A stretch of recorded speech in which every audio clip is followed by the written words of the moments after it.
Magandang umaga mga kapamilya. Magkape at pandasal muna tayo. Ako si Risa Singson Kaupeng, Editor-in-Chief ng Kerygma Magazine.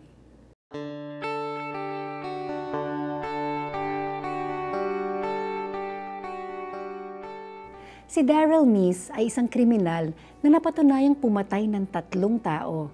Sa batas ng Missouri sa Amerika, siya ay nakatakdang mamatay sa pamamagitan ng lethal injection noong January 27, 1999.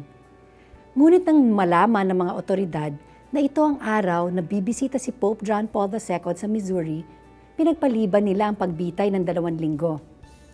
Pagdating ng mahal na Papa, kanyang pribadong kinausap ang gobernador ng Missouri at nagsumamong kaawaan si Meese. Kinabukasan, nagulat ang Amerika nang inanunsyo ng gobernador na pinababa niya ang parusa ng kriminal at imbes na death sentence ay life sentence without parole. Maraming nagalit sa desisyon ng gobernador. Makatarungan bang patawarin ang isang taong walang awang pumatay ng kanyang kapwa?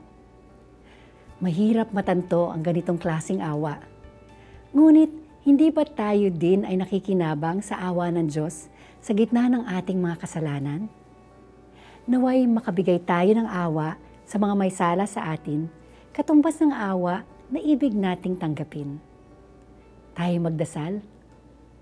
Ama namin, patawarin mo kami sa aming mga sala para ng pagpapatawad namin sa mga nagkakasala sa amin. Amen.